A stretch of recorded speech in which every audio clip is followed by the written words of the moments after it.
कार्तिक महीने की रमा प्रबोधन। बहुत ध्यान से आपकी कथा सुनना कि एकादशी का आपसे आपके बच्चे पूछेंगे, मम्मी हम भगवान विष्णु का दर्शन करते हैं, हम राम जी का दर्शन करते हैं, हम कृष्ण भगवान का दर्शन करते हैं, हम भवानी माता का दर्शन करते हैं, हम शंकर जी का दर्शन करते हैं, हम सारे देवी देवताओं का दर्शन करते हैं, पर ये एकादशी माता तो कभी नजर ही नहीं आती। पूछेंगे कि नहीं पूछेंगे कि तुम जिस एकादशी का व्रत करते हो इनका जन्म कहां से हुआ, कहां जन्मी थी? एकादशी की जन्मस्थली कहां है? भाई भगवान कृष्ण की जन्मस्थली तो मथुरा है, श्री राम जी महाराज की जन्मस्थली बोल दो जम के अयोध्या है। कोई आपसे पूछ ले कि एकादशी की जन्मस्थली कहां है, तो आधे लोग तो बाल खुजाने में लग जाएंगे कि एकादशी आखिर पैदा कहां हुई थी, जन्म कहां लिया था, इसका जन्म हुआ कहां था, कहां जन्मी थी है?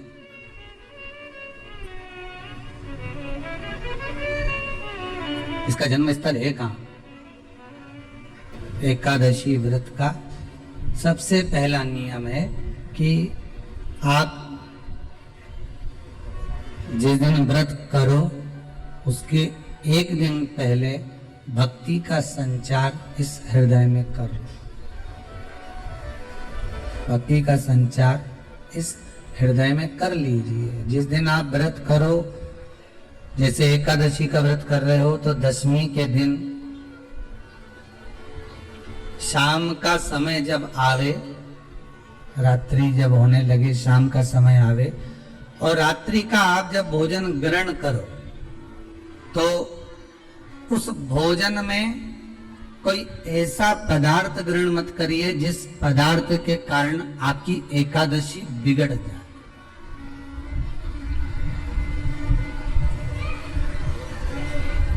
कोई बेकार भोजन हमें ग्रहण नहीं करना, श्रेष्ठ भोजन ग्रहण करिए दशमी की।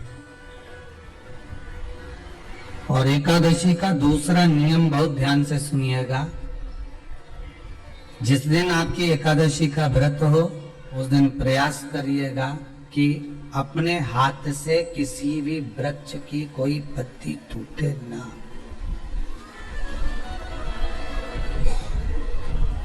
अपने हाथ से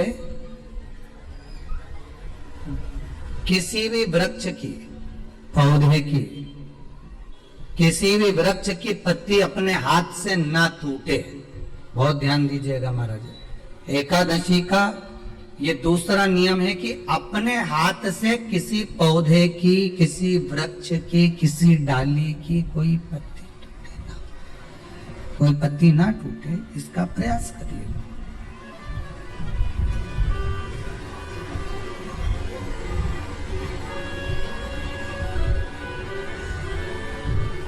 कितना सुंदर व्याख्यान कहा है, कितना सुंदर वर्णन है महाराज कि मात्र एकादशी का व्रत कर लेने पर, मात्र एकादशी का व्रत कर लेने पर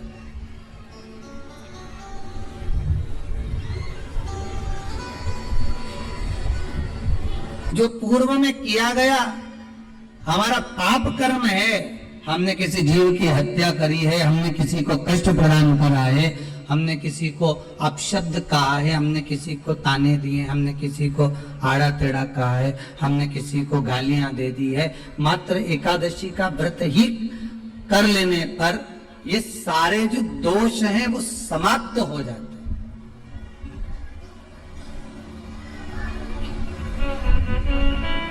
सारे दोष हमारे समाप्ति पर रह जाते हैं।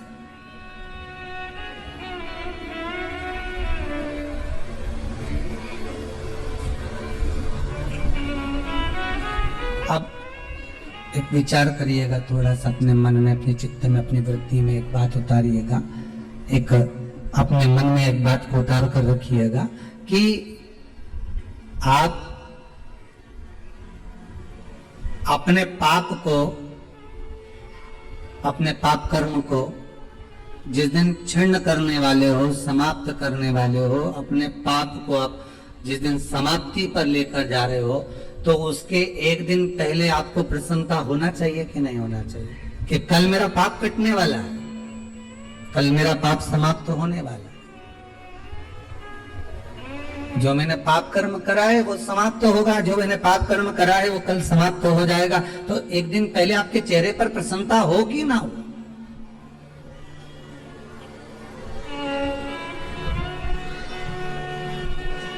और चेहरे पर वो प्रसन्नता आपके आना चाहिए कि कल मेरा एकादशी का व्रत है, आज दशमी है, कल एकादशी का व्रत है, तो कल मेरी जब एकादशी का व्रत रहेगा तो मेरा ना जाने कितना कितना पाप, कितना असत्य, कितना झूठ, कितना प्रपंच वो समाप्त हो जाएगा। इसमें मुझे प्रसन्नता हो, इसमें मुझे आनंदता हो।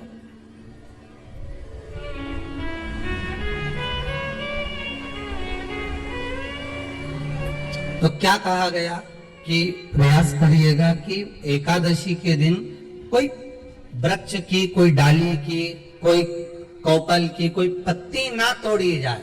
क्यों?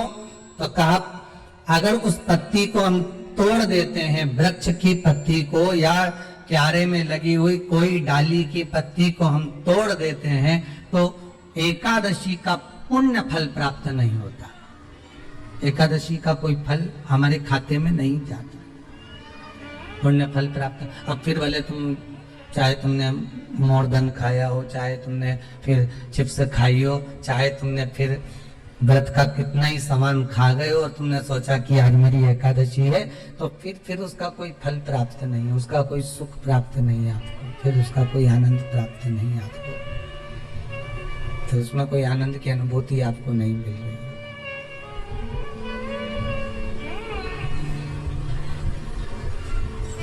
फिर उसमें कोई फल की प्राप्ति आपको नहीं हो रही।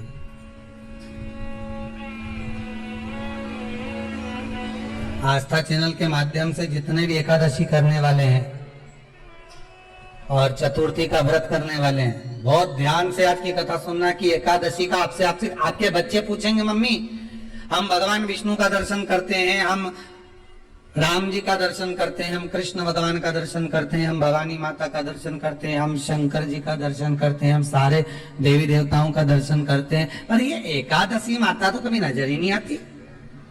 पूछेंगे कि नहीं पूछेंगे कि तुम जिस एकादशी का व्रत करते हो इनका जन्म कहां से हुआ, कहां जन्मी थी?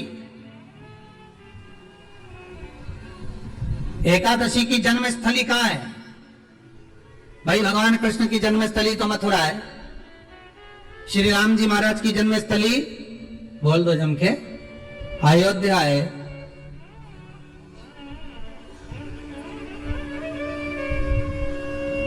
कोई आपसे पूछ ले कि एकादशी की जन्मस्थली कहाँ है, तो आधे लोग तो बाल खुजाने में लग जाएंगे कि एकादशी आखिर पैदा कहाँ हुई थी, जन्म कहाँ लिया था, इसका जन्म हुआ कहाँ था, कहाँ जन्मी थी ये?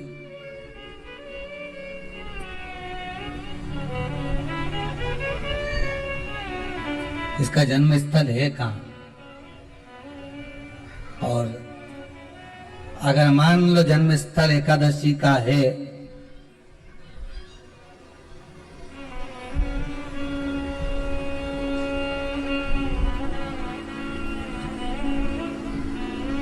और एकादशी अगर जन्मी है, उसका जन्म हुआ है और दुनिया के लोग इतना व्रत करते हैं, उपवास करते हैं, तो फिर इसका जन्म स्थल कहां होगा? तो कहा इसका जो जन्म स्थल है वो बद्रीनाथ। कहां पर है? बद्रीनाथ। और उस बद्री विशाल में भी एक गुफा जिसका नाम है हेमवती। क्या नाम है? हेमवती। उस गुफा में एकादशी का जन्म स्थल है।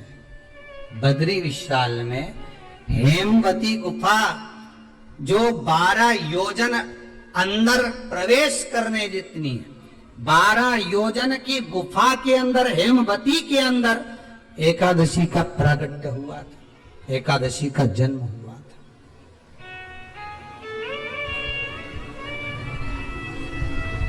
अब तो बता सकते हो ना कि कोई पूछे कि राम जी का जन्म अयोध्या में हुआ, भगवान कृष्ण का जन्म मथुरा में हुआ, और कोई पूछ ले आपका जन्म कहाँ हुआ था, अपन कह सकते ना सीहोर में हुआ हमारा, और आपसे कोई पूछे कहाँ हुए तो कहीं इंदौर में हुए कि देवास में हुए कि भोपाल में हुए कि मुंबई में हुए कि पूना में हुए, आपका तो बता दोगे। अरे बच्चे आपसे पूछ ले मम्मी तू इतनी एकादशी का व्रत करती है, एकादशी का तो व्रत करती है, और सबको करा देती है कि वल्लभकुल की एकादशी करो, भले बकरी जैसे चरो पर एकादशी करो, और सबको एकादशी कराया। तो कोई पूछ ले कि एकादशी का जन्म कहाँ हुआ था, तो आप कह सकते हो कि बद्री विशाल में, हेमावती में, बद्री विशाल के हेमवती गुफा के अंदर जो 12 योजन की गुफा है, उस गुफा में एकादशी का जन्म हुआ। कब हुआ?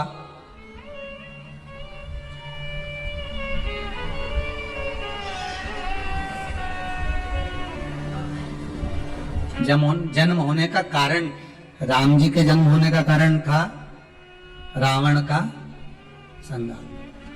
भगवान कृष्ण के जन्म होने का कारण था कंस का संहार। नरसिंह भगवान के जन्म होने का कारण, प्रकट होने का कारण था हिरण्यकशिपु का संहार। वराह भगवान के प्रकट होने का कारण था कि पृथ्वी को जल पर लाकर ठहराना, हिरण्याक्ष का संहार।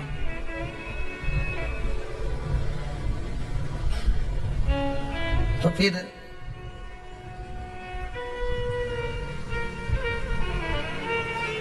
इसके जन्म का कारण क्या है?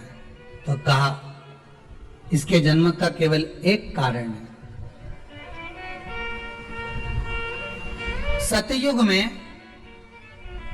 आप एक और बात का बहुत ध्यान दीजिएगा महाराज, सतयुग एक बार नहीं हुआ कि तुम सोचो कि सतयुग के बाद में द्वापर, त्रेता आ गया, त्रेता के बाद द्वापर आ गया, द्वापर के बाद कलयुग।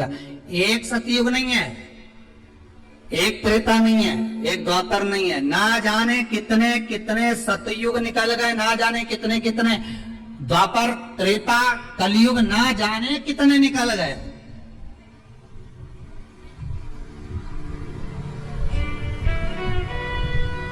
और आप और हम जैसे भी इस पृथ्वी पर ना जाने कितने, अरे जम के तो बोलो, निकल गए। पृथ्वी वहीं की वहीं है, जिस मकान में रहते हो वो मकान भी वहीं की वहीं है, बस कभी कभी एकदम प्लाट हो जाता है, फिर उस पर वापस बन जाता है, फिर क्लीन, फिर बन गया, फिर क्लीन, फिर बन गया। ना जाने कितने कितने कितने कितने जन्म हम ले चुके हैं, और हमारे भी आगे के जन्म कितने जन्म होते रहेंगे। जमीन वहीं की वहीं रह जाएगी और अपन चले जाए, बस वो जगह वहीं रह गई। जो पहले परदादा जी की थी, दादाजी को मिल गई, दादाजी की थी, पिताजी को मिल गई, पिताजी की थी, उनके बेटे को मिल गई, उनके बेटे से उनको बेटों को मिल गई। मिलते मिलते मिलते मिलते कब वो जमीन भी बिक गई समय की अवस्था में, फिर दूसरे की हो गई, और हम सोच कर रह गए कि ये हमारा है, हम इसके लिए लड़ाई करें, झगड़ा करें, हम केवल इस जमीन के लिए, जरा सी प्रॉपर्टी के लिए अदालत में खड़े, अपना समय बर्बाद कर दिए, और जो पाना था वो छोड़ दिया।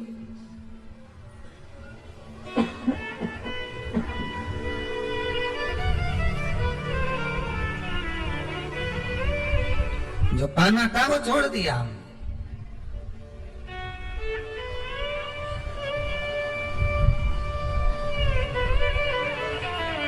असली रजिस्ट्री तो ये शिव महापुराण की कथा है, जिसमें बैठकर आप 3 घंटा भगवान की भक्ति को जो धारण कर रहे हो, 3 घंटा जो भगवान की कथा को आप श्रवण कर रहे हो, 3 घंटा जो भगवान की भक्ति में आप डूबे हुए हो, 3 घंटा जो भगवत स्मरण में आप लगे हुए हो, बस यही असली रजिस्ट्री है, यही वहां काम आने वाली है। इसके सिवा कुछ काम नहीं आएगा। धन दौलत माल खजाना सब पड़ा की पड़ा रह जाना, सब धरा की धरा।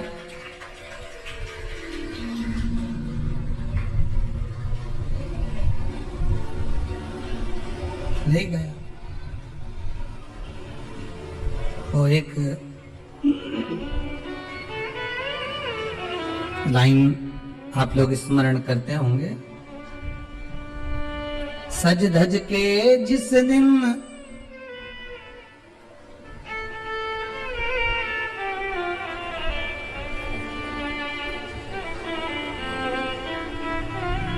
सज धज के जिस दिन मौत की शहजादी आएगी, न सोना काम आएगा न चांदी आएगी।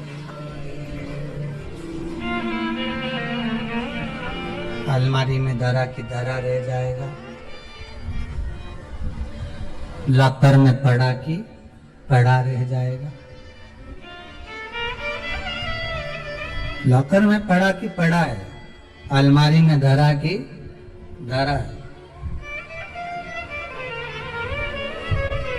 कपड़े भी सारे घड़ी बने की बने रहते, कपड़े भी धरे की धरे रह गए और सब पड़ा रह गया। कि छोटा सा तू कितने बड़े अरमान हैं तेरे, मट्टी का तू सोने जैसे मान है तेरे, मट्टी की काया एक दिन मट्टी मिल जाएगी, न सोना काम आएगा न चांदी आएगी, न सोना काम आएगा न चांदी आएगी। सज धज के जिस दिन मौत की शहजादी आएगी, न सोना काम आएगा न चांदी आएगी, न सोना काम आएगा न चांदी आएगी। सब पड़ा रहेगा, धरा की धरा रह जाएगा, सब पड़ा की पड़ा रह गया, जीव चला गया। झगड़ा करा, लड़ाई करी, विवाद करा, खूब झगड़े पर मिला क्या? इतनी सी जमीन है, इतनी।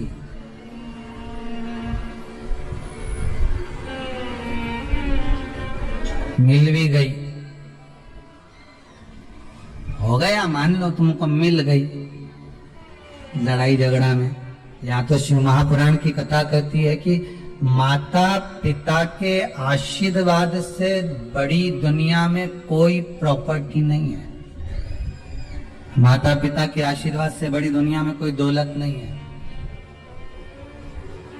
कि जिस घर में माँ बाप की इज्जत नहीं होती, उस घर में देखना कभी बरकत नहीं होती। सही प्रॉपर्टी, सही जमीन, सही जायदाद, सही धन, सही दौलत, सही संपदा तो माता पिता का आशीर्वाद है।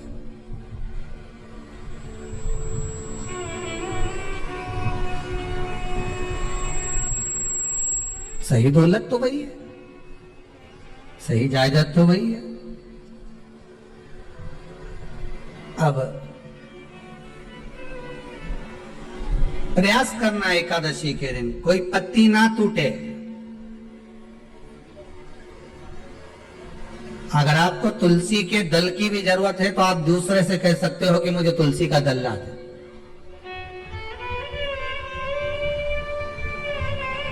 पर मेरे हाथ से मैं किसी को कष्ट ना दूं। कितने तपबल से एकादशी की उत्पत्ति हुई है, कितने तपबल से। महाराज सतयुग एक नहीं आया, ना जाने कितने सतयुग आ गए। द्वापर एक नहीं आया, ना जाने कितने द्वापर। त्रेता एक नहीं, ना जाने कितने त्रेता। कलयुग ना जाने कितने हुए, और अपने जैसे भी ना जाने कितने। तो कभी कभी तुम अहंकार भी मत करना। अपने भीतर यह अभिमान नहीं आना चाहिए कि आपके बराबर कोई दान नहीं कर सकता। किसी के भीतर ये अहंकार ना आए कि हमारे बराबर कोई ये नहीं कर सकता, हमारे बराबर ये कोई बोल नहीं सकता, हमारे बराबर ये कोई होड़ नहीं कर सकता। नहीं नहीं, अहंकार को छोड़ दो।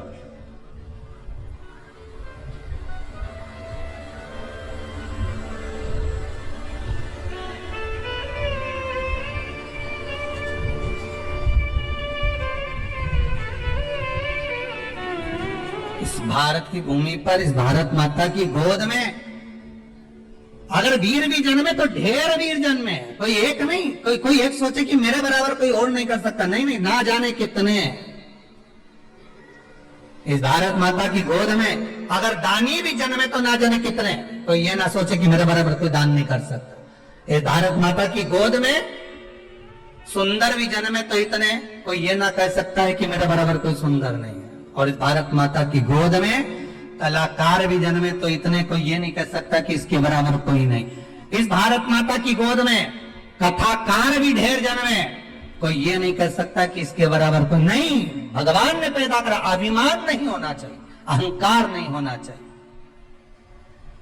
ना जाने कितने हों,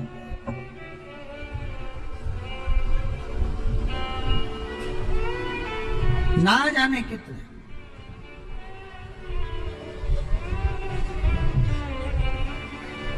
बस हो सकता है सतयुग, त्रेता, द्वापर, कलयुग भी ये अनेक हुए तो हम भी अनेक होंगे, हम भी ना जाने कितने होंगे। सतयुग की कथा है। सतयुग में एक नारजंग नाम का एक असुर हुआ। देखिए, एकादशी के जन्म की कथा शायद आपने जिंदगी में कभी सुनी ना सुनी जीवन में, पर इस जीवन में मनुष्य की देह प्राप्त कर कर अगर आप शंकर की शिव महापुराण की कथा सुन रहे हो तो एक एक संवाद को अपने जीवन में उतार कर रखना, जिससे कई माताएं कहती है गुरुजी पहले हम ये चीज नहीं जानते थे, पर आपसे श्रवण कर कर ही तो कुछ मिलेगा। आने वाली पीढ़ी को हमको ज्ञान देना है। सीहोर वाला महाराज तो 3 घंटा 2 बजे से 5 बजे तक आस्था चैनल पर, फेसबुक पर, यूट्यूब पर कथा बाज देगा। इसके बाद जवाबदारी आपकी है। कथा सुनने के बाद जवाबदारी आपकी है कि आपके बच्चों को शाम को भोजन कराते समय, आप रात्रि को अपनी बहन से बात करते समय, आप रात्रि को अपने रिश्तेदारों से बात करते समय उनसे भी प्रश्न कर सकते हैं, क्यों आज तूने कथा सुनी थी? आज अपन ने एकादशी के जन्म की कथा सुनी कि एकादशी कब पैदा हुई, एकादशी का जन्म कब हुआ, कौन सी जगह पर जन्मी थी। अपने को मालूम था कि राम जी कहाँ जन्मे, अपने को मालूम था भगवान कृष्ण कहाँ जन्मे, अपने को मालूम था नरसिंह भगवान कहाँ जन्मे, पर अपने को एकादशी का जन्म कहाँ हुआ ये नहीं मालूम था। आप अपनी बहन से, अपने रिश्तेदारों से बात कर सकते हो। 3 घंटे की कथा तो आप यहाँ श्रवण कर लेते हो आस्था चैनल के माध्यम से, फेसबुक और यूट्यूब के माध्यम से। इसके बाद की जवाबदारी आपकी है कि इस कथा का प्रसाद आप किस किस को दे रहे हो। आप कथा का फोन लगाकर किस किस को बोल रहे हो कि 2 बजे से 5 बजे तक कथा आ रही है, सुनो। व्रत शिव महापुराण की कथा है। व्रत उपवास जो अभी तक करते आए हैं उसी को सुन रहे हैं कि अब कैसे करना चाहिए। करते तो आए पर उसको करना कैसे है।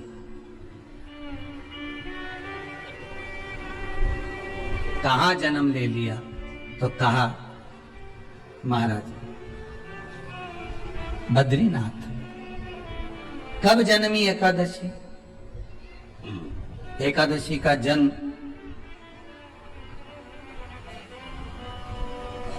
कब हुआ तो कहा एक नाराजंग नाम का सुर था, राक्षस, जिसके पुत्र का नाम था मुर। क्या नाम है? मुर। मुरदैत्य। ये मुरदैत्य इतना विशाल काय था, इतना विशाल काय था, रहने वाला चंद्रावती नगर का था। कौन से नगर में रह रहा था? चंद्रावती नगर। बड़ा विशाल काय।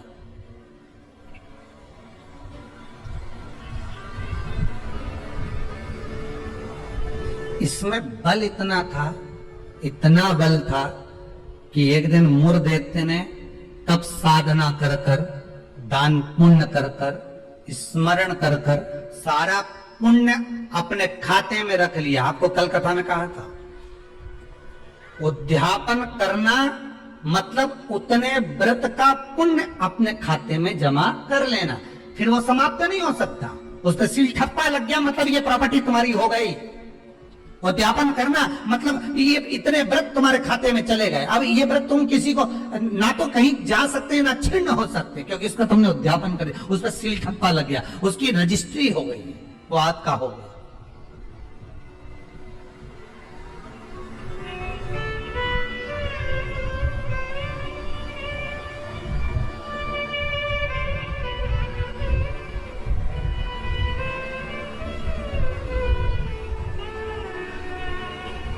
अब मूर्दैत्य बड़ा उपद्री था, बड़ा उपद्री, इतना उपद्री, पर साथ में वो दान भी बहुत करता था, साथ में वो पुण्य भी बहुत करता था, सत्कर्म बहुत करता था।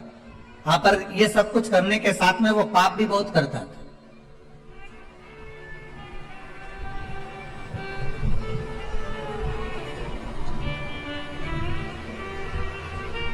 बहुत पाप करता था, पुण्य के साथ में पाप भी बहुत करता था। होता है व्यक्ति पुण्य के साथ में पाप कर भी देता है। शंकर जी के मंदिर में लोटा भर के पानी चढ़ाने गया और मन में विचार कर गया, बताओ अपने आप को कैसी इतर आ रही है, दूसरे को देख के अपन तुरंत उसी समय पे पाप कर दिया। बताओ अपने आप को कितनी इतर आ रही है।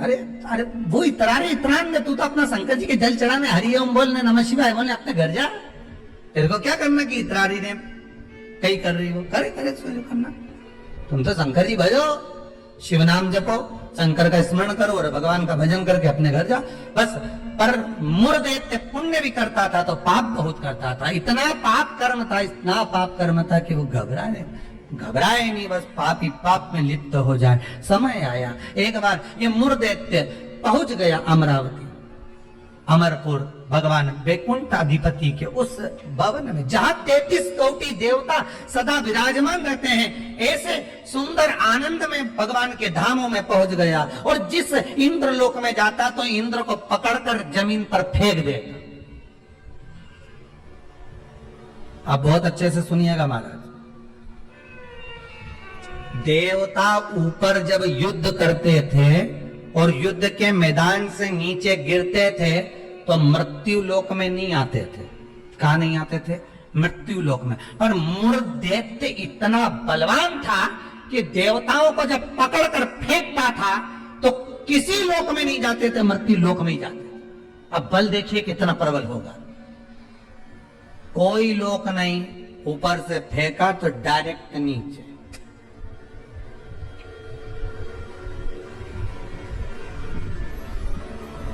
सीधे नीचे।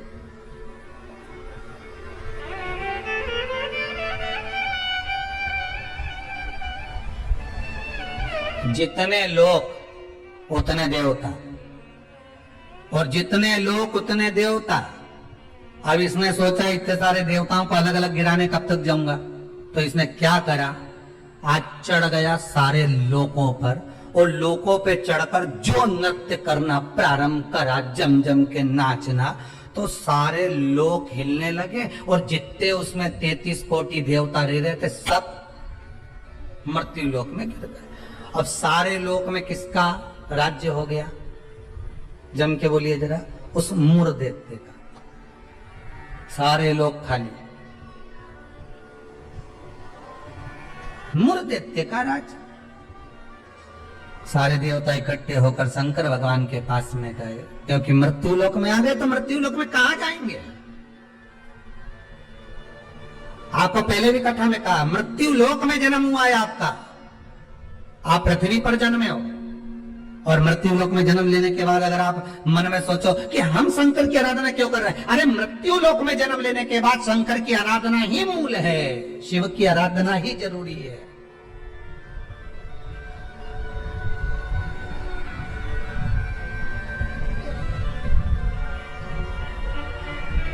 कहां जाए, किससे कहें?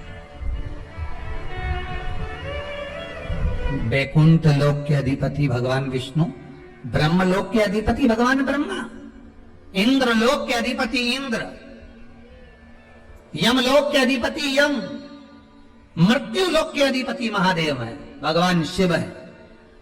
और अगर आप मृत्यु लोक में रह रहे हो तो आपके जीवन में अगर दुख है, तकलीफ है, कष्ट है, रोग है, बीमारी है, तकलीफ में हो तो शंकर की शरण में जाइए। सारे 33 कोटि देवताओं का चरित्र एकादशी के जन्म की कथा कर रही है, पद्म पुराण की कथा कर रही है, स्कंद पुराण की कथा कर रही है, शंकर की पावन कथा कर रही है कि देवता जब मृत्यु लोक में आ गए और मृत्यु लोक में आने के बाद उनको जब कष्ट हुआ, किसी देवता के पास नहीं गए, सबसे पहले शंकर जी के पास गए, क्योंकि जो करीब में होता है उसी को पुकारा जाता है।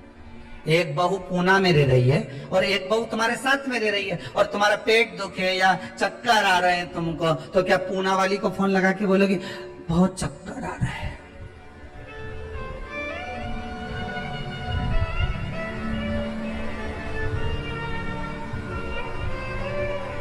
पूना वाली आएगी? अरे बोलो जम के तो बोलो। मुंबई वाली आएगी? वह इंदौर वाली जो जहां रह रही है वो नहीं आएगी, और जो जिससे कहना था उससे तो कहा नहीं, जो पास में रह रही है जरा सी देर में आवाज लगा देती, दरवाजा बड़ी देती, घंटी बजा देती, चिल्ला कर बोल देती, फोन कर देती, आवाज लगा देती और कह देती बेटा जल्दी अब बहू दौड़ कर आ, दौड़ कर आ, दौड़ कर।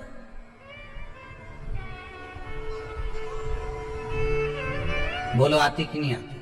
कितना भी झगड़ा हो, कितनी भी लड़ाई हो गई हो, तो भी किसी को तकलीफ में है तो ऐसी कोई बहू नहीं होती जो दौड़ कर ना आए। तकलीफ में होगी, भले कितना भी झगड़ा कराओ, कितनी भी लड़ाई करियो, कितना भी विवाद हो, दौड़ के आ गए और आई तुरंत। क्या हो गया मम्मी? बस मेरे को चक्कर आ रहा है। अब तुमने पूना वाली को बुलाया, इंदौर वाली के बुलाया, बड़नगर वाली के बुलाया, ने पीपरठौन वाली के बुलाया, ने नीमच वाली के बुलाया, सब क्या बुलाया तुमने, पर तुमने उसको नहीं बुलाया जो पास में थी।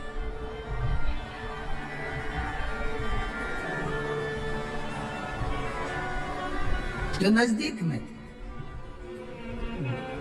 मृत्यु लोक में जब देवता नीचे गिर गए तो इनके नजदीक में कौन थे? भगवान शंकर। जब शंकर भगवान नजदीक में थे तो सारे देवता शिव जी के पास दौड़ कर गए, भोलेनाथ जी के पास दौड़ कर जाकर हर हर महादेव, हर हर महादेव, हर हर महादेव। जैसे ही हर हर महादेव बोला, शंकर भगवान के नेत्र खुल गए। शिव जी ने पूछा कैसे आना हुआ ये तो बताओ। कहा महाराज जी ये वो मुर दैत्य ने हम सबको नीचे पटक दिया। अच्छा तो फिर क्या चाहते हो? बस उस मुर दैत्य का संहार कर दो। शंकर भगवान बोले मुर दैत्य का संहार मैं करूंगा?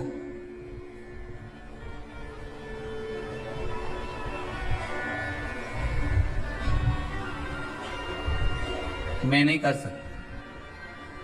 क्यों? उसका संहार भगवान विष्णु करेंगे।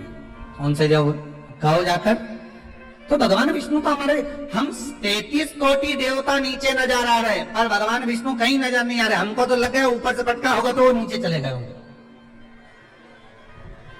भगवान नहीं दिख रहे हमको, हमें नजर नहीं आ रहे, हम कहां ढूंढे उनको? ये हमारी दृष्टि है। हमारी दृष्टि से भगवान को हम देखने का प्रयास करेंगे ना, भगवान नहीं मिल सकता। भगवान को पाने के लिए भीतर की दृष्टि चाहिए, आत्मा की दृष्टि, मन की दृष्टि चाहिए। हमारी दृष्टि पे तो चश्मा लगा होता है, ब्लैक कलर का लगा है तो ब्लैक दिखेगा, नीला लगा है तो नीला, पीला लगा है तो पीला, हरा लगा है तो हरा। उसी तरह हमारी दृष्टि पे चश्मा लगा है, कामी होगा तो कामी दिखेगा, लोभी होगा तो लोभी दिखेगा। चोर को चोर नजर आता है, साहूकार को साहूकार नजर आता है, बेईमान को बेईमान नजर आता है, ईमानदार को ईमानदार नजर आता है, धर्मात्मा को धर्मात्मा नजर आता है, पुण्यात्मा को पुण्यात्मा नजर आता है। साहूकार को साहूकार दिखेगा, ईमानदार को ईमानदार दिखेगा, ढोंगी को ढोंगी नजर आएगा, पापी को पापी नजर आएगा, कपटी को कपटी नजर आएगा। आप जैसा चश्मा लगाए होगे सामने वाला व्यक्ति वैसा नजर आएगा। आप अपनी आंखों का इलाज अच्छा करवाओ, सामने वाला व्यक्ति अपने आप ही अच्छा नजर आने लगेगा, अपने आप। हमारी सास तो हमेशा हमारा बुरा ही सोचती है। सास बुरा नहीं सोचती, चश्मा गड़बड़ हो गया। समझ गए? अरे बोलो तो, समझ गए ना?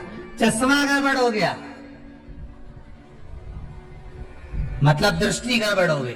हमने देखा हमारी सास हमारा बुरा सोचती है, मतलब बुरे हम हैं, हम सोच रहे हैं बुरे। अगर अच्छा सोचते तो कह देते हाँ है तो सास ना, इन्होंने मेरे पति को जन्म दिया है, और मेरे पति को जन्म दिया। जब पति इतना प्रेम से मेरे से व्यवहार करे तो सास क्यों व्यवहार खराब करेगी? अरे बोलो तो करेगी। जब पति तेरे लिए जेब में भर के गजक लाए, कुरकुरा लिया है, चिप्स लिया, तब तूने एक बार भी नहीं किया कि बताओ मेरा क्या जो, तो कहे पति अच्छा है पर सास बुरी। नहीं नहीं, दृष्टि हमारी बुरी है, उसमें हमें सामने वाला व्यक्ति गलत नजर आ रहा है। हम अच्छा देखना प्रारंभ कर देंगे ना तो हमको अच्छा मिलने लगेगा।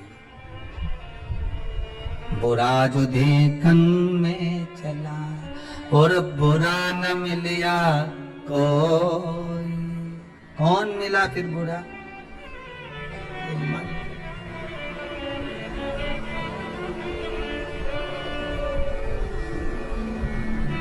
इस मन को बुरा कर। मैं नहीं मार सकता मुर्देत्य को, भगवान विष्णु मारेंगे। भगवान विष्णु कहाँ मिलेंगे? क्षीर सागर में शयन कर रहे हैं, जाइए। सारे देवता पहुंच गए क्षीर सागर। प्रभु कृपा करिए। भगवान विष्णु ने पूछा क्या हुआ? मुर्देत्य ने आक्रमण कर रखा है, सबको उठा उठा के पटक दिया, एक भी नहीं बचा, सारे लोग खाली पड़े। अच्छा फिर वहां कौन बैठा? तो क्या मुर्देत्य बैठा अकेला?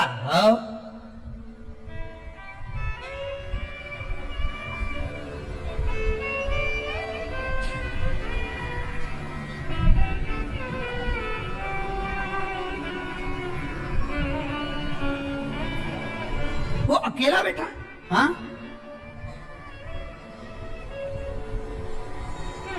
भगवान विष्णु बोले आप चिंता मत करो, चलो चलो हमारे साथ। चंद्रावती नगर पर सारे 33 कोटि देवता आक्रमण कर दो। शंकर भगवान तो मुस्कुराने लगे। एक मुर्देत्य के लिए 33 कोटि देवता अपना अपना लोक छोड़कर आ रहे हैं युद्ध करने के लिए। विचार करिएगा जरा। एक व्यक्ति की हस्ती मिटाने में, एक व्यक्ति की हस्ती मिटाने में ना जाने कितने लग जाते हैं नीचे गिराने में, ना जाने कितने।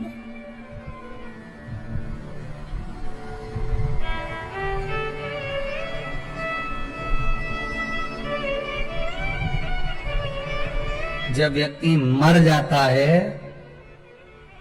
तो दुनिया के लोग रोते हैं, बेचारा मर गया। और जो मर गया उसको वापिस जिंदा कर दे भगवान तो फिर खो जाते हैं, फिर उड़ गया, वापिस उड़ गया। फिर ना जाने कितना मेहनत करेगा, कितना कमाएगा, ना जाने कितनी बिल्डिंग बना लेगा, ना जाने कितना धन जोड़ लेगा। खो गए, मरा तो रो गए। संसार का नियम है। एक व्यक्ति की मुर्देत्य की मात्र हस्ती को मिटाने के लिए सारे आ गए, पर 33 कोटि देवता 15 मिनट नहीं लगे मुर्देत्य को।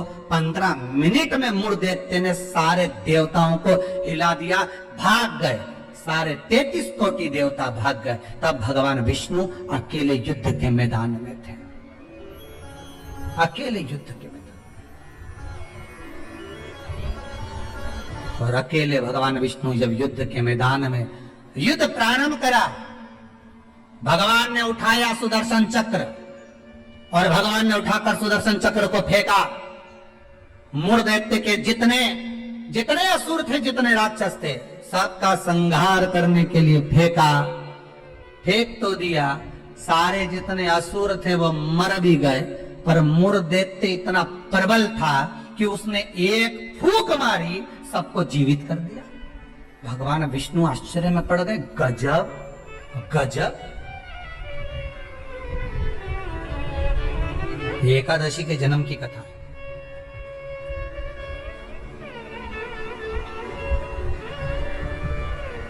गजब हो गया, इतने सारे मरे और एक क्षण में भगवान ने तो सुदर्शन फेंका ने, सब घूम के गया ने, सबके मार के आया।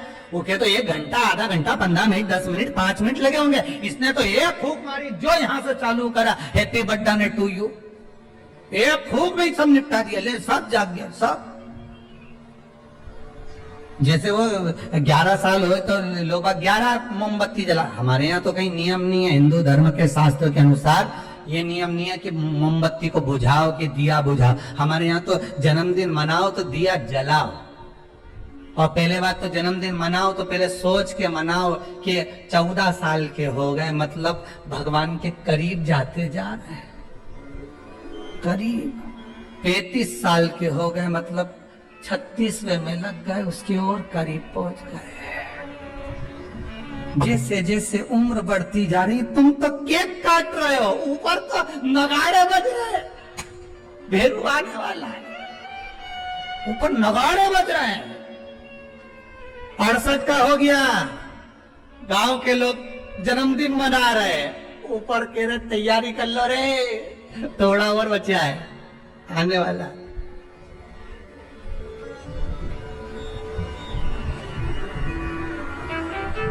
कई लोग पूछते हैं तो गुरुजी क्या हम जन्मदिन नहीं मनाए?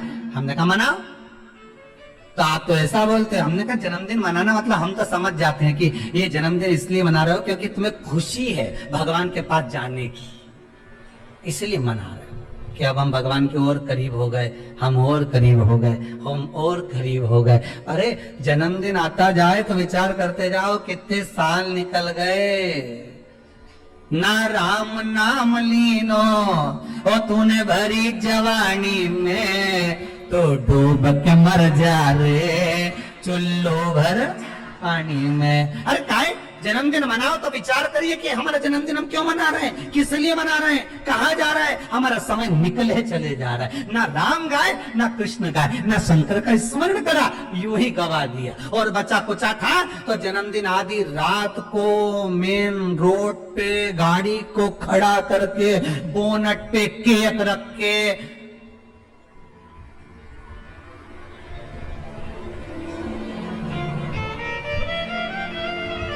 तो बेचारा इतना अच्छा व्यक्ति का जन्मदिन रोड पे मना रहे जैसे बेचारा अनाथ है रे, इका कोई नहीं बापड़े का। उसके घर में उसकी मम्मी है, उसके घर में उसके पिताजी हैं, उसके घर में उसका भाई है, उसके घर में पूरा परिवार है, और जन्मदिन कहाँ मना रहे? रोड पे। हैप्पी बर्थडे टू यू, क्योंकि अनाथ है तो जन्मदिन रोड पे मन रहा है। अगर अनाथ नहीं होता तो जन्मदिन उसके माता पिता को खड़े रखकर मनाते कि इस माता ने जन्म दिया है तेरे जैसे बेस्ट फ्रेंड को, इसको जन्म दिया है, इस माता ने मेरे दोस्तों को जन्म दिया। खुश होते कि माता पिता ने जन्म दिया। सबसे पहले जन्मदिन पर अगर पूजन करना है तो माता पिता के गले में माला पहनाओ कि इनने तुम्हें जन्म दिया है, तुम्हारे जैसा व्यक्ति इसने पैदा किया है, तुम्हारे जैसे जीव को इसने जन्म दिया है। तुम्हें जो दोस्त मिला, तुम्हें जो फ्रेंड मिला, जो तुम्हें, समझ गए, भेरू के भेरवी ने भेरवी के जिसने जन्मदिन की खुशी उनके सामने मना।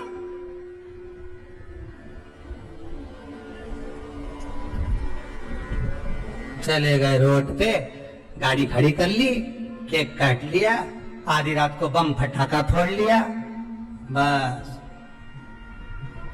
क्या मतलब? वो अनाथ नहीं है, वो अनाथ नहीं है।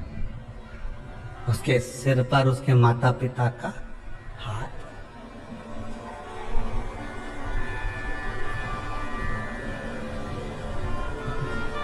ने एक फूंक मारी पर केक की,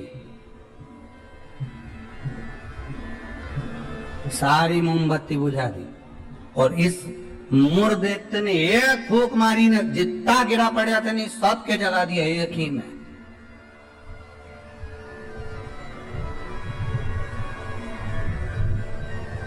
मेरे को तो लगे वो कहीं कहीं का बाबा जोगी और नहीं हो, नहीं जिसके यहाँ झाड़ा लगवाने लोग जाए, एक फूंक मार दो तो ये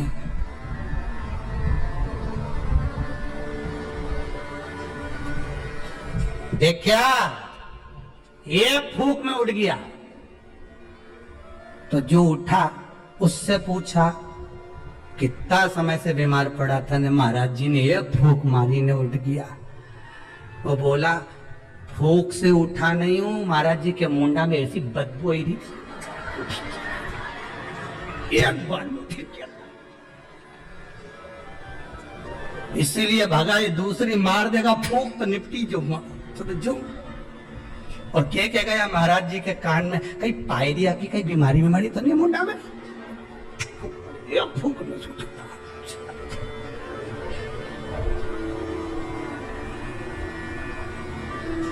अब अभी महाराज जी ने उसको मारी थी, अब महाराज जी खुद के मार के देखो,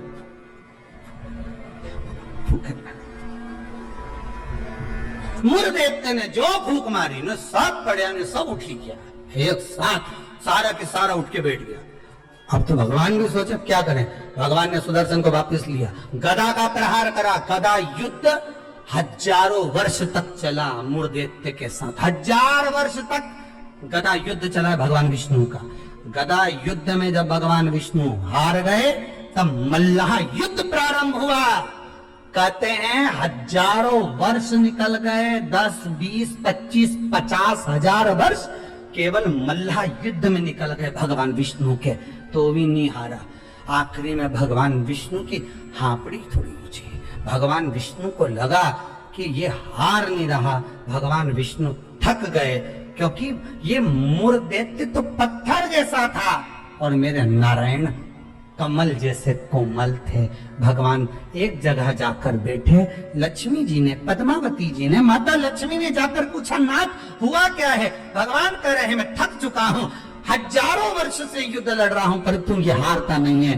तब लक्ष्मी मैं आता हूं तो रुक। लक्ष्मी जी को क्षीर सागर में रोका और भगवान नारायण दौड़ कर गए बद्री विशाल। हेमवती गुफा में प्रवेश कर गए, 12 योजन की उस गुफा में मेरे भगवान प्रवेश कर गए। जाकर मेरे नारायण सो गए, क्योंकि इतने थक चुके थे।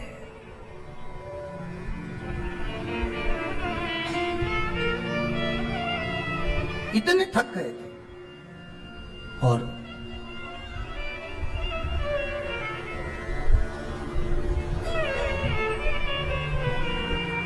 इतने थक गए भगवान, इतने थक गए, सो गए। मूर दैत्य भगवान के पीछे पीछे दौड़ कर आया कि आखिर ये जा कहां रहे हैं, ये जा कहां रहे हैं। मूर दैत्य ने विचार करा आज भगवान भाग कर कहां जा रहे हैं मुझसे। केवल वो काल्यावन को देखकर भगवान युद्ध का मैदान छोड़कर नहीं भागे थे, यहाँ मूर दैत्य को देखकर भी भगवान युद्ध का मैदान छोड़कर भागे थे। भगवान का नाम था रणछोड़ राय। कहां जा रहे हैं, किस जगह जा रहे हैं, चले।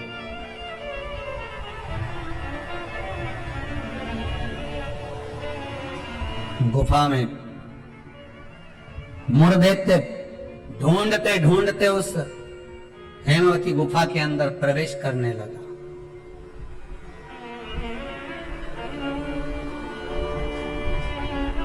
वहां पर हेमवती गुफा में जैसे ही प्रवेश करा, उस समय पर पाप पुरुष, कौन सा पुरुष है? पाप। व्यक्ति का जो पाप होता है, जब वो पुण्य वाली जगह पर जाता है, सत्कर्म वाली जगह पर जाता है, तो उसका जो पाप पुरुष है, उसका जो पाप है, वो उसके सामने आकर खड़ा हो जाता है। बहुत ध्यान देना। क्यों कहते हैं कि मंदिर जाओ, क्यों कहते हैं तीर्थ जाओ, क्यों कहते हैं सत्संग में जाओ, क्यों कहते हैं कथा स्मरण में बैठ जाओ, क्यों कहते हैं?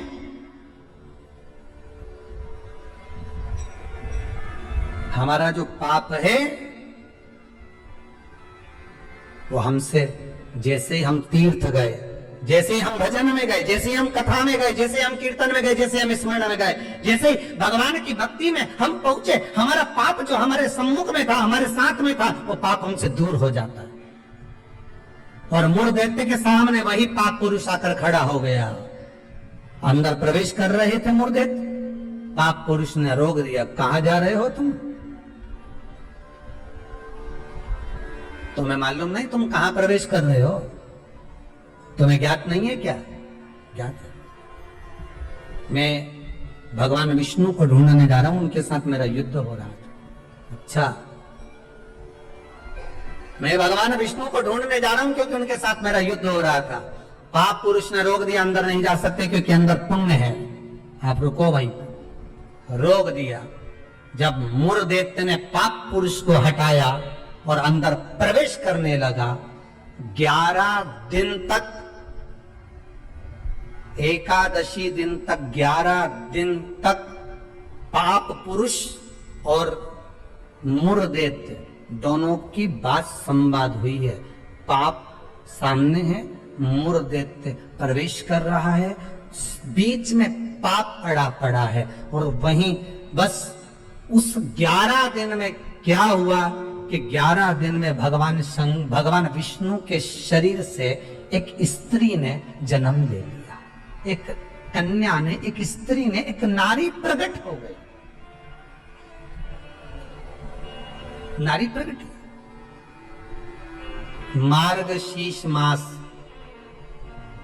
कृष्ण पक्ष एकादशी के जन्मदिन की तारीख बता रहा है।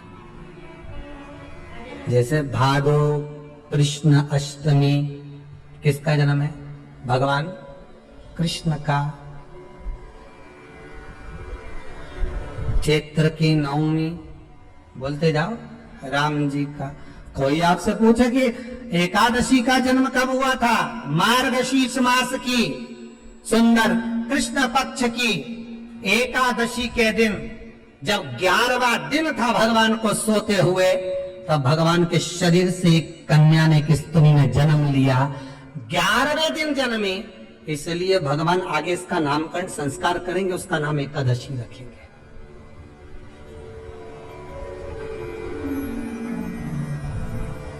इसी को कहते उत्पत्ति एकादशी, उत्पन्ना एकादशी। प्रकट हो गई। आप पुरुष ने देखा कि कोई कन्या आ रही, बड़ी सुंदर है, बड़ी सरल, बड़ी अच्छी दिख रही है। और पाप पुरुष ने देखा इतनी सुंदर कन्या, इतना सुंदर उसका स्वरूप।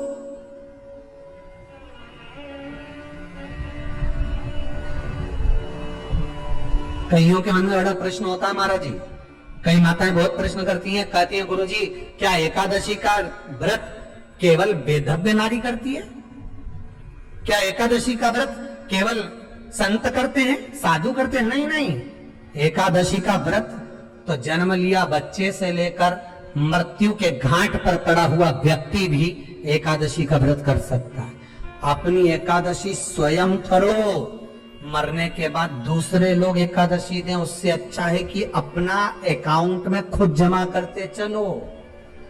तो बुरे वक्त में थोड़ा बहुत कहीं ना कहीं अपने का यमदूत आ गया, यमराज आ गया और उसने कहा लाओ एकादशी दो, अब तुम तो इंतजार में बैठी, क्या अभी 12वां तो हम दो? तो क्या 12वां क्या कहीं करेगी? तो क्या 12वां क्या हमारा छोरा उन्हें एकादशी देगा? तुम खड़े रहो। अब 10 दिन तक तो इंतजार करा। गरुड़ पुराण में लिखा है जीवात्मा के जब प्राण छूटते हैं, किसी के प्राण छूटे, प्राण छूटने के 10 दिन तक जीवात्मा घर की अटारी पर रहती है। अब 10 दिन के बाद तो जाएगी। अब तुम तो कह रही अभी रुक जाओ रे, अभी कहाँ जा रहे हो? अभी एकादशी मेरे को मिलेगी, महाराज छोरा देगा, बहू देगी, बड़ी बहू देगी, छोरा देगा, पोता देगा, पोती देगी, नाती देगा, पंती देगा। और पंडित जी जब बैठे संकल्प दिलाया, बोलो तुम्हारे दादाजी के कितनी एकादशी दोगा? तो क्या हमने 5 दी, कोई क्या हम 14 दी, कोई क्या हम 10 दी, कोई क्या हम 3 दी, कोई क्या हम 2 दे दिए। तो कई दादाजी कई भिखारी था? ये दादाजी की कथा नहीं, अपनी कथा। अपन क्या भिखारी है जो दूसरे की एकादशी लेकर जाएंगे?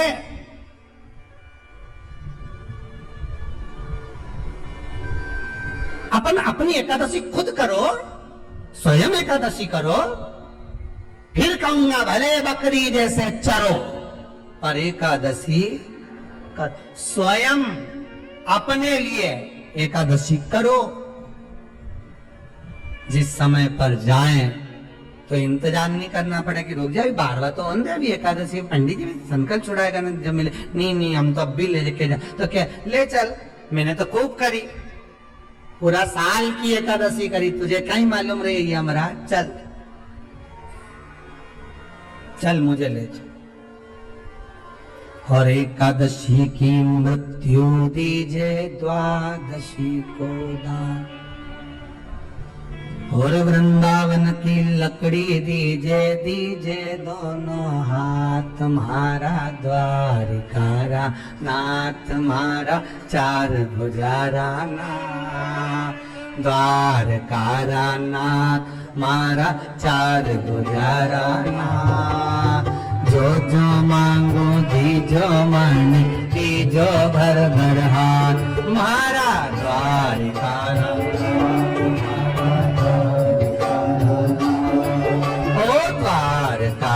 नाथ, मारा चार भुजारा नाथ।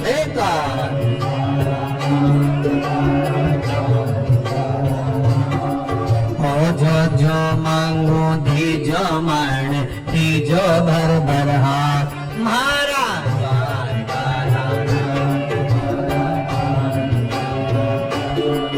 ओ द्वारकारा।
एकादशी की मृत्यु दीजे द्वादशी को दान, एकादशी की मृत्यु दीजे द्वादशी को दान, ओ एकादशी की मृत्यु दीजे द्वादशी को दान, एकादशी की मृत्यु दीजे द्वादशी को दान। अरे वृंदावन की लकड़ी दीजे दीजे दोनों हाथ, मारा द्वारकारा नाथ, मारा द्वारकारा।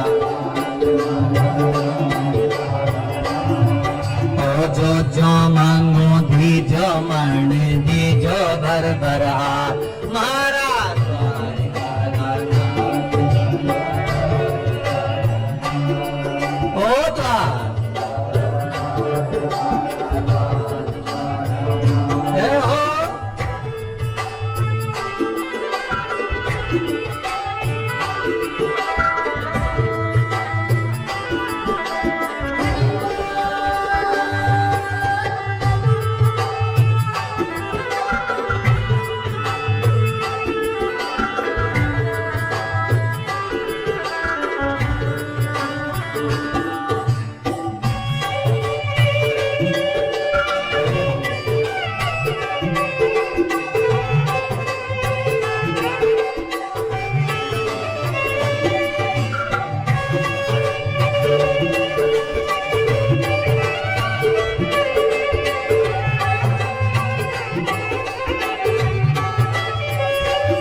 अच्छे से बोलना। बेटा तो मन 4 दीजिए, बहुआ दीजिए 7। 7 मतलब 7, नहीं तो बोल दो 7, तुम्हारा भरोसा नहीं हो।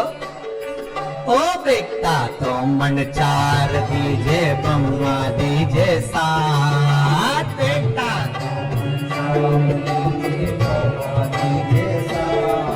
अरे पोता तो मन ऐसो दीजिए, दीजिए फूल गुलाब। मारा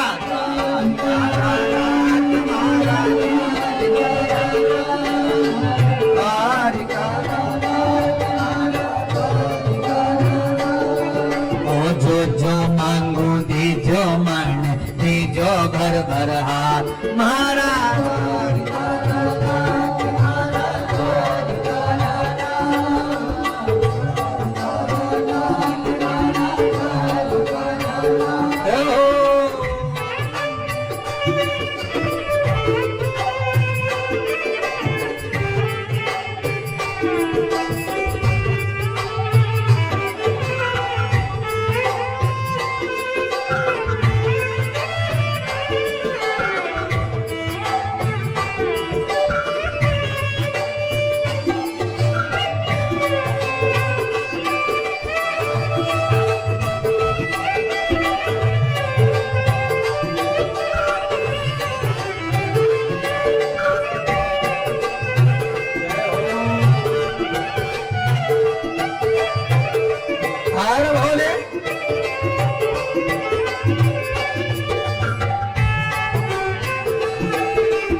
सुमति हटा जो जी, सुमति तो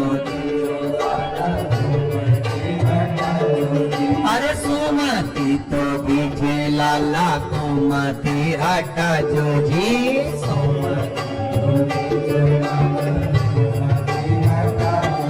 अरे लक्ष्मी तो मन ऐसी दीजे, दीजे भर भर हाथ। महाराज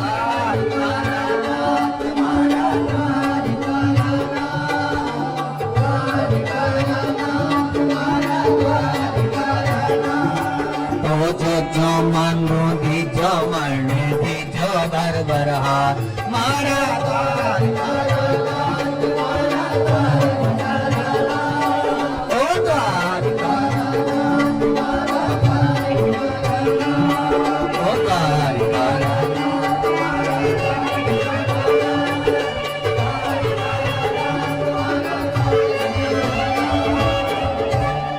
एकादशी की मृत्यु दीजिए, द्वादशी को दाग वृंदावन की लकड़ी दीजिए, दीजिए दोनों। ऐसी कृपा प्रभु। एक सुंदर जो स्त्री का जन्म हुआ, जो कन्या का जन्म हुआ, जो एक सुंदर स्त्री जो जन्मी है, भगवान विश्राम जो कर रहे हैं, सो रहे हैं,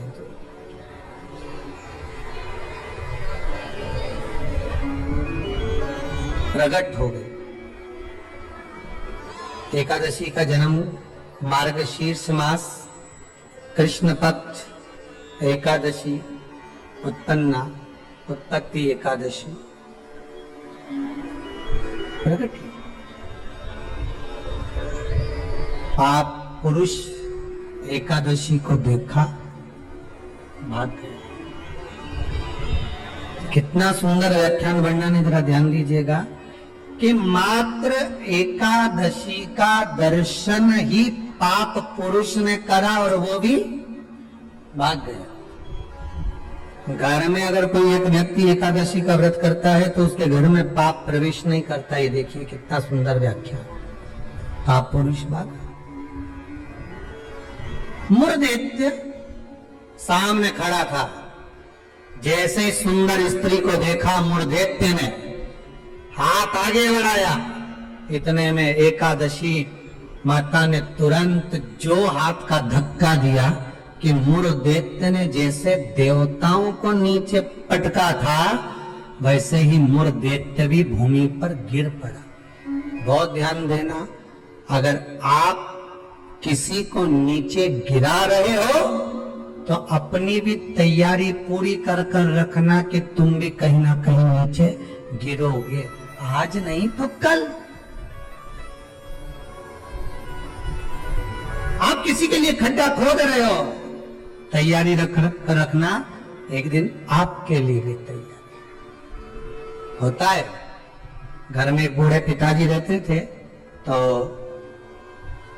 पत्नी ने कहा तुम्हारे पिताजी बहुत खांसते हैं, बच्चों को पढ़ने में तकलीफ होती है, एक काम करो इनको माली के कमरे में ठहरा, चौकीदार वाले, चौकीदार के कमरे में पिताजी को। फिर रोटी वोटी भोजन वोजन क्या करेंगे, मैं यहाँ से सब भेज दूंगी, तुम चिंता मत करो। पिताजी को चौकीदार के कमरे में ठहरा, एक घंटी लगा दो, पिताजी घंटी बजाएंगे, मैं यहाँ से सामान भेज दूंगी। ठीक है। पिताजी से बेटे ने कहा पापा भाऊजी आप पीछे के कमरे में ठहर जाओगे क्या चौकीदार वाले? हाँ बेटा, मुझे तो सोना है, कहीं पर भी सो जाऊं, उसमें क्या दिक्कत। हाथ जोड़ के पिताजी आपसे हाथ जोड़ता हूं, आप इस मकान में अंदर कभी मत आना, आप बाहर रहो। ठीक है बेटा, अगर आप बोल रहे हो तो मुझे कोई दिक्कत नहीं है। ठीक है, एक घंटी लगा देता हूं, बजा देना, पानी ले आएगी बहू, भोजन ले आएगी, नाश्ता ले आएगी, चाय ले आएगी। ठीक,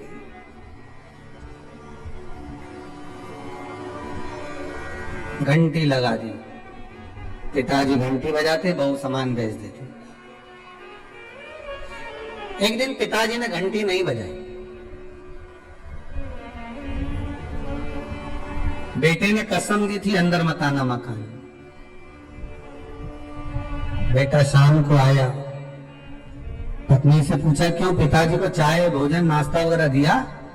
पिताजी ने घंटी नहीं बजाई, हो सकता उनके पास रखा होगा। बेटा शाम के समय पिता के कक्ष में जाकर देखता है पिता पलंग से जमीन पर पड़े हुए थे। पूछा, जल का छींटा दिया, बेहोशी में पिता थे, उठे, क्या हो गया पिताजी? पिताजी बोले प्यास लगी। पानी नहीं पिया क्या आपने? भोजन नहीं किया? नहीं, मैंने खूब घंटी बजाई पर कोई सामान लेकर नहीं आया। बेटे ने घंटी बजाकर देखी तो घंटी नहीं बज रही थी। पिताजी घंटी तो बजनी नहीं है। पिताजी बोले मुझे लगता है घंटी के तार को ऊंदरा ने कतर दिया होगा, चूहे ने कतर दिया होगा, इसलिए घंटी नहीं बज रही होगी। बहू का दोष नहीं है बेटा।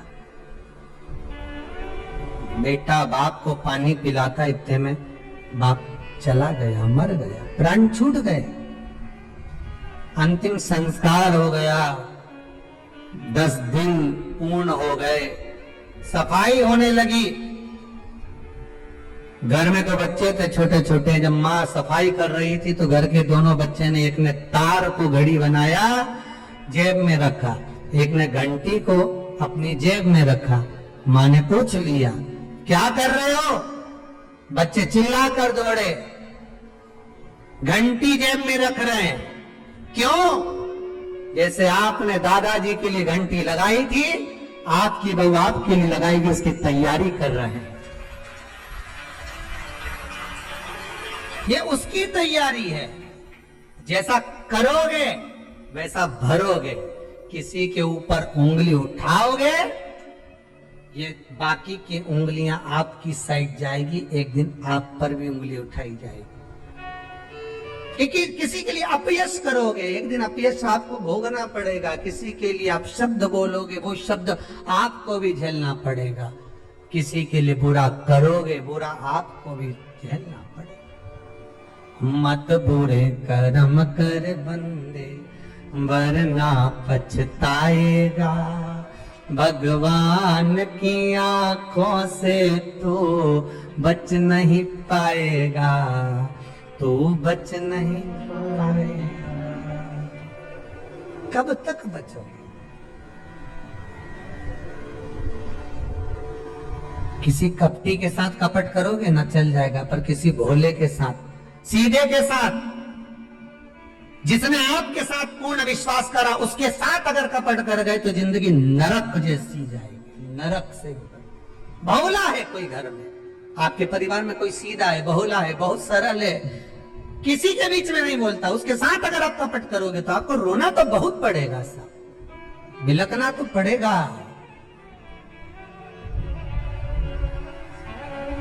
बहुत। अब एकादशी ने धक्का दिया, नीचे गिर गया। कहते हैं 1 वर्ष लग गया था उस मूढ़ दैत्य को उठने में, जो धक्का एकादशी ने मारा था। कई एकादशी ऐसी रे, एक धक्का जो मारे नहीं तो अच्छा निपटी जा, पाप कपट छल बेईमानी प्रपंच ये तो उठे ही नहीं दादा एकादशी के दिन, ये सब दुबक के बैठ जाए, आज एकादशी है, आपने बोलना ही नहीं। ऐसे हर एकादशी पे एकादशी आ जाए तो तुम काय बोले उसे?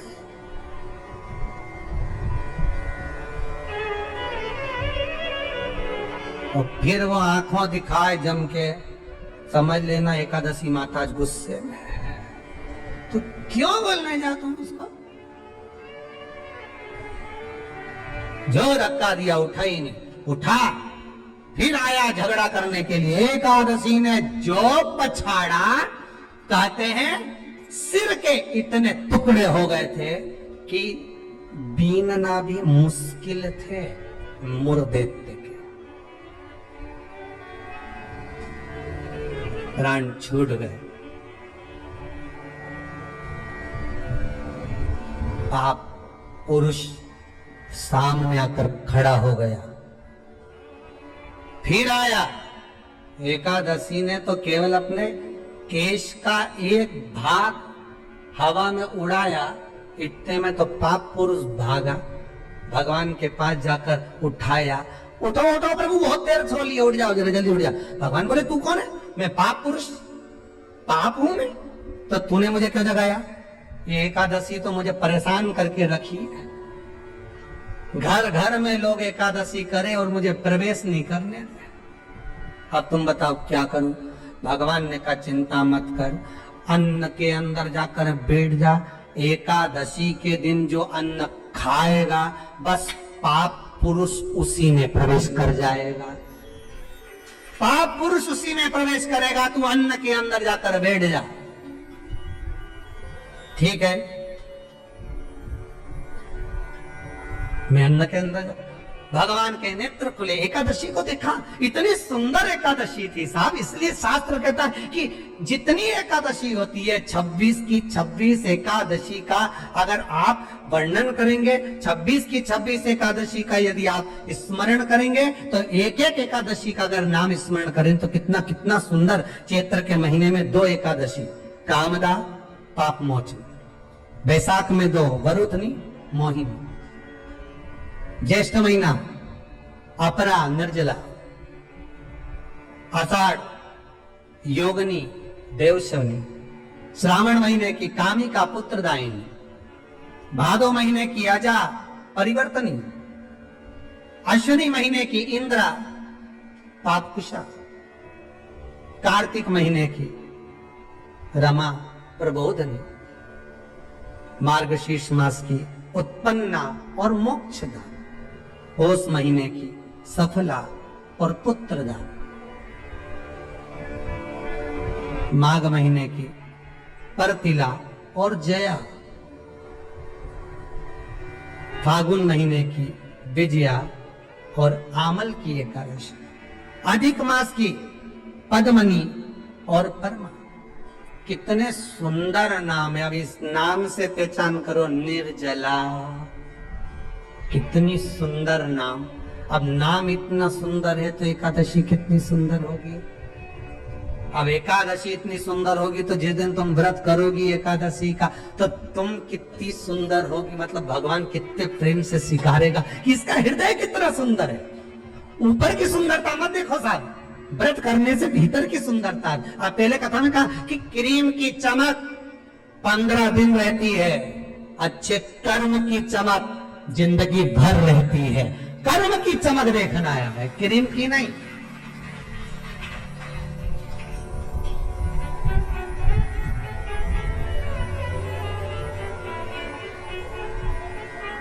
ये क्रीम वालों पे तो केस लगा देना चाहिए कि हम इतने काले थे अभी तक गोरे नहीं हुए। 50,000 रुपए की पूरी क्रीम पोत ली, जैसे कि जैसे ही है। 50,000 तुम लगाओ, 1 लाख वापस लिया।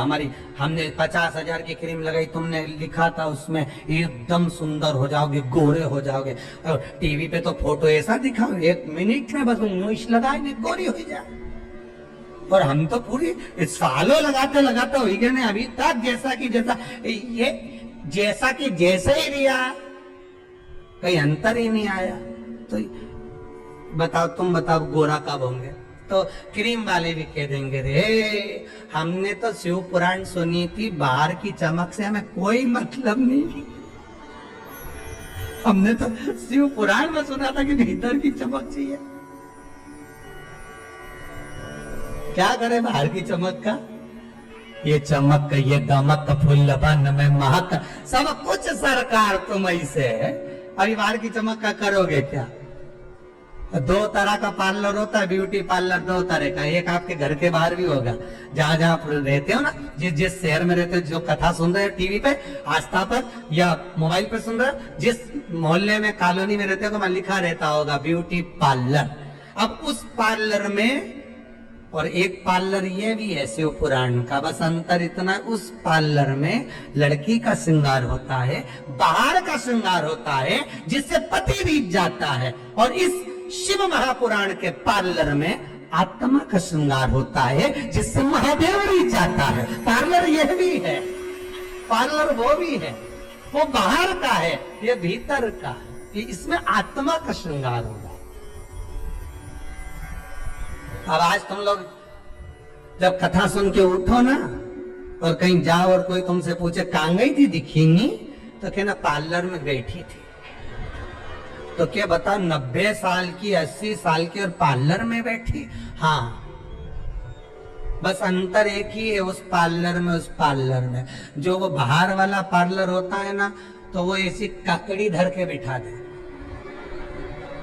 एक जैसे पोत के, और यहाँ कुछ नहीं धर के बैठा है। इस पार्लर में जो बैठे हो ना शिव महापुराण के, इसमें कुछ धरने की जरूरत नहीं है। यहाँ तो मन परमात्मा के चरणों में धर दो, बस इतना चाहिए। और भगवान जो श्रृंगार करेगा उसके आगे दुनिया का कोई श्रृंगार नहीं हो सकता। सब ठीक है,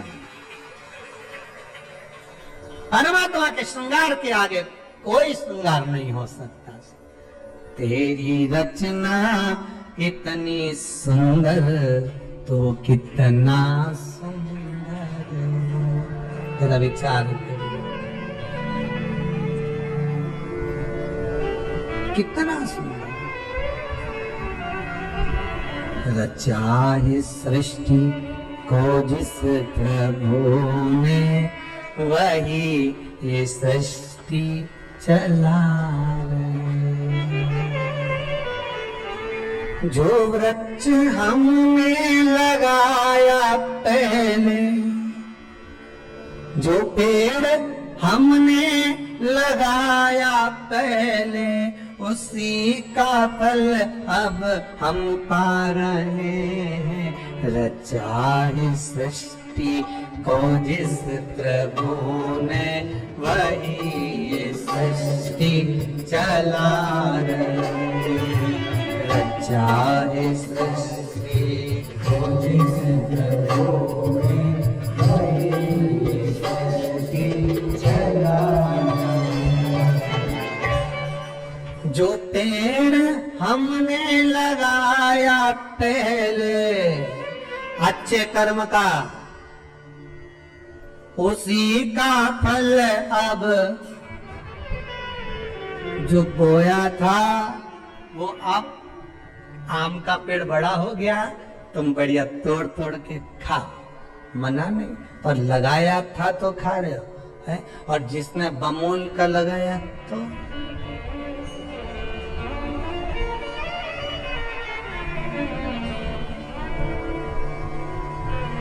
जो पेड़ हमने लगाया पहले और कांटा चुभ गया, उसी का फल अब हम पा रहे हैं। रचा इस सृष्टि को जिस प्रभु ने, वही है सृष्टि चला। ये उसी का कितना लेवल मिलाता है, देखो तो सभी लोग कहते जनसंख्या बढ़ गई, जनसंख्या बढ़ गई। भगवान ने कहा चिंता मत करो, 2 लहर में सब बराबर, काहे का टेंशन लेते हो। और अभी तो तीसरी की तैयारी चल रही है, तुम्हारा क्या विचार है रे? जितने कथा सुन रहे हो टीवी पर, विचार है आएगी? क्यों नहीं आएगी? क्योंकि शंकर जी की कथा लगातार चल रही है, नॉन स्टॉप, तो वो भी रुकी हुई है। भगवान भी इंतजार में बैठा है। वो उसके यहाँ का लेवल का मत देखो, वो तो कुछ भी कर सकता है। उसकी तो कंपनियां ऐसी जोरदार है, 2 मिनट में साफ, उसका कोई भरोसा नहीं दादा वो। और चिंता मत करना बिल्कुल भी, अगर कहीं तकलीफ आ भी जाए नहीं तो कह देना तुम मुझे जाने नहीं है कहीं। शिव पुराण सुनी है पूरी 1 साल की, एक नहीं छोड़ी। महाराज बापड़ा बाज बाज के थकी गया, पर मेरा कान नहीं थकिया। पलंग पे सोच एक नहीं छोड़ी हो। यमराज से कहते ना हमारे पल्ले तो पड़ना मत ही, बिल्कुल। बगल में नहीं बिमला भाई, मैं एक दिन की नहीं सुनी। मारी बत्तल की उकेले जा, मारे छोड़ी जा। यमराज से भी कहते ना नीट जाऊं जा। कथा सुनी मैंने, कहा जाऊंगा?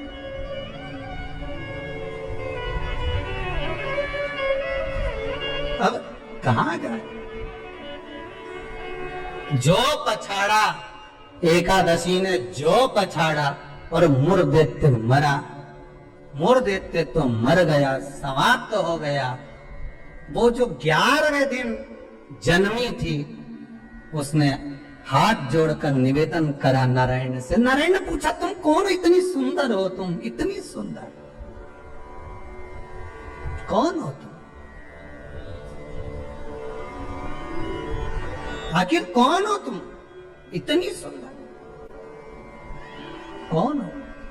कहा महाराज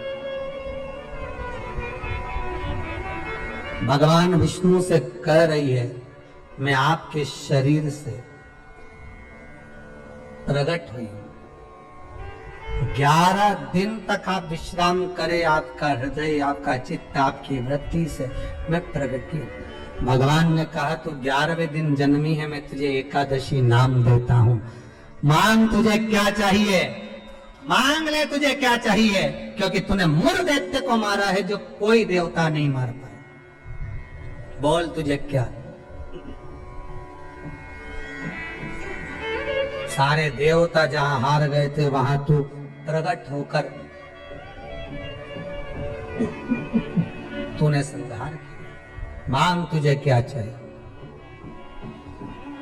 एकादशी ने भगवान विष्णु से कहा नाथ प्रभु वर दे दो, मृत्यु लोक में जो मनुष्य मेरा व्रत करेगा, चाहे जलचर, थलचर, वायुचर या सांसारिक मनुष्य, मेरा अगर एकादशी का व्रत करेगा प्रभु, उसके यहाँ धन धान्य वैभव सुख संपदा बढ़ेगी और उस जीवात्मा को नरक नहीं भोगना पड़ेगा, सीधे वैकुंठ का उसको वास मिलेगा।